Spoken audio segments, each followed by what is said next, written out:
nageenyi waaqayyoo ala bakka jirtanitti isiniif haa baay'atu. Akkam jirtu hordoftoota koo biyya keessaaf biyya alaa jirtan nageenyi waaqayyoo ala bakka jirtanitti isiniif haa baay'atu. Ani jira maayidhaa xiqqoo biz jedha kaameraani mul'atu.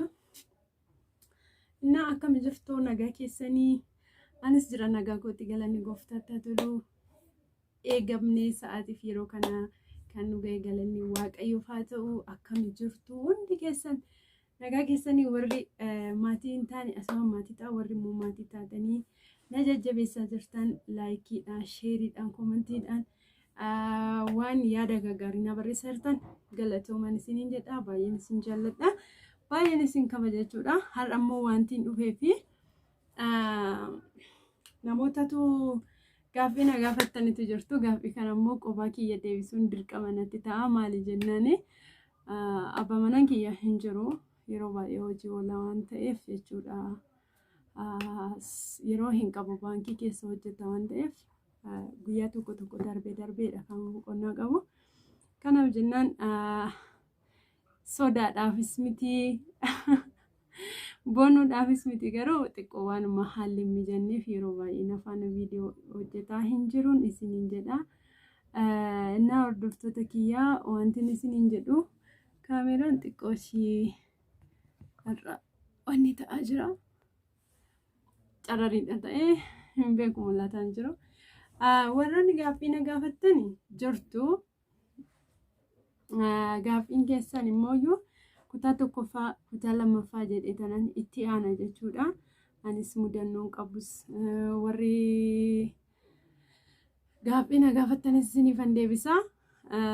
Anis immoo mudannoo koo akkaataa seenaa koo biyya Arabaatti akkamiin kan ture yeroon as jiru akkam kan ture jireenya akkamii kan jiraataa ture seenaa koo babal'isee tanan isiniif himaa jechuudha.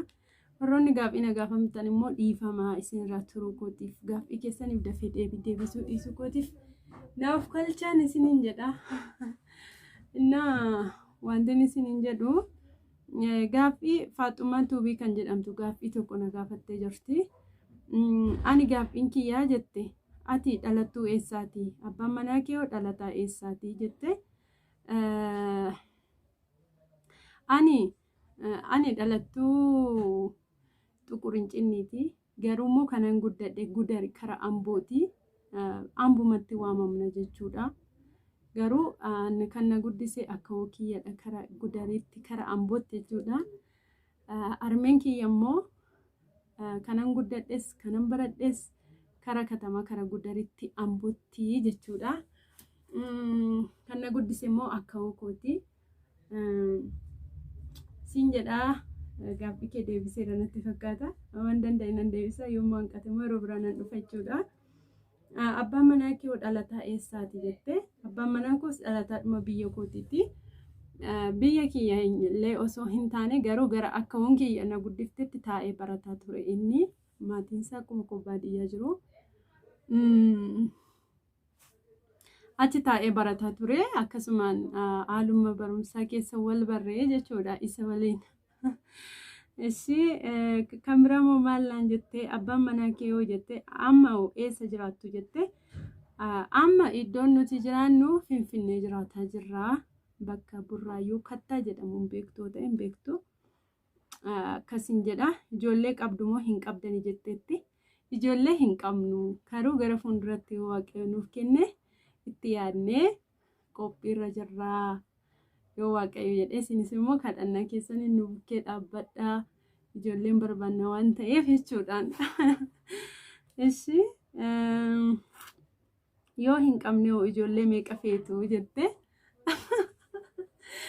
Gaaffii kana abbaa manaa koo isin ilaallata garuu anumatu bakka isaa bu'ee siif deebisa. Murteessine yoo waaqayyo nuuf kenne 4 jenna. Dhiira 2 fi dubara 2. Akka fedha waaqayyo yommuu waaqayyo waan ittiin guddifnu moo kana caala nuuf kenne isa darbaayyuu horuu dandeenya isiniin jedha.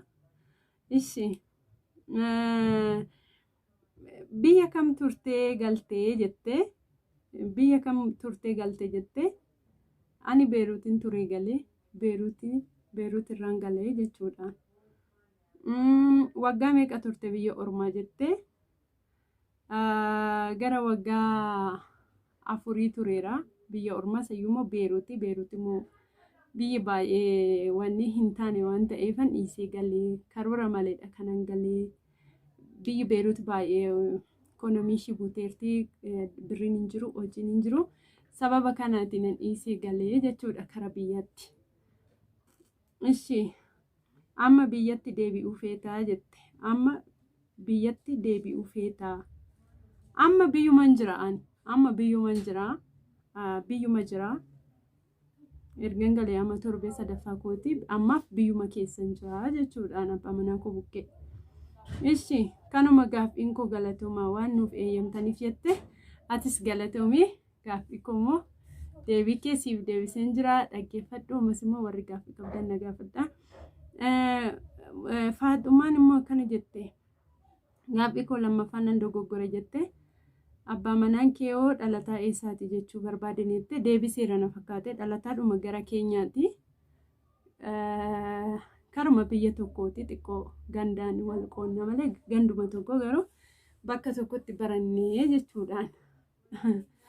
Eeshi siisiin ani gaaffiin kiyya amma eessa jiraatta? Mudannoon keessan qodaa abbaa manaa kee nama amala qabeessa maashaallah umurii waliin dheeradha jabaadha isin cina jira jette. Galatoomii mudannoo nan qaba. Mudannoo kummoo wanni lammaffaa irratti na eegaa. Nani maan isin jedha mudannoo qabu. Ishi gaaffii sii qabatte ati biyya kam jiraatta jette? Sumaayyaa Tuubini ati biyya kam jiraatta jette? Ani biyya Finfinneen jiraadha deebiseera na fakkaate. Mudannoo biyya Arabaatti si mudatee nuu himii jette. Jaalala abbaa manaa keetii qabdu himi. Abbaa manaa kee nama akkamiiti jette? Jaalalli abbaa manaa kootiif qabu baay'ee addadha jechuudha. Baay'een isa jaalladha, baay'een isa kabaja. Nama waa baay'ee seenaa baay'ee waliin dabarsinedha. Namoo isiniif nan hima yeroo biraa seenaa baay'ee waliin dabarsine abbaa manaa koo faana. Waliinis guddanne jaalala ijoollummaati. Mudannoo hedduu qabna. Maatiin illee caanaan irratti godhaniiru, namoonni hedduun nu jibbaniiru sababa jaalala keenyaatiif jechuudha.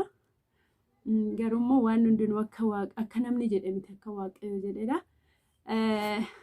Lammaffaa irratti na eega nan hima jechuudha isas. Okay. Akkanadha ishi gaaffiin keessan isiniif deebi'eetu jira na fakkaate jaalala abbaa manaa keetii qabu jette. Okay, isa kana deebiseera. Jaalalli abbaa manaa kootiif qabu baay'ee addadha, baay'een isa jaalladha. Inni gaa na bukkeen jiru malee innis jaalala naaf qabu inni ibsaa tureyyoo garuu na bukkeen jiru yeroo baay'ee haalli si mijattuu fi tokko kaameraanis jira. Kaameraan sodaatu warri biyya keessa tokko immoo hojiidha. Hojii isa guyyaa guutuu achi wala mana baankii keessa hojjeta waan ta'eef. Innaa kanatti yeroo hin qabaanne yeroo immoo inni yeroo qabamu fidee tanan dhufaa isiniin jedha. Like share godhaa.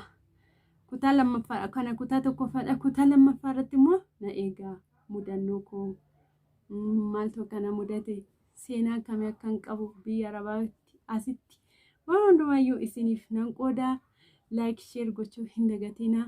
Qaqqabsiisa hundumaa gaaffii koo kan immoo akka dhageessanii warri ammas gaaffii na gaafachuu barbaadan gaafadhaa waan barbaadan. Komentii jalattis yoo ta'e community koo jalas suurri jira community jalas kaa. Nan dhufa nan deebisa isiniin jedha. Baay'ee isin jaallanna isin kabajna. Abbaa manaan koos baay'ee isin jaallata isin kabaja. Like share godhaa. Jaalala nuuf qabdan immoo komentiidhaan nuuf ibsaa isiniin jenna. Galatoomaa baay'ee. Ciao.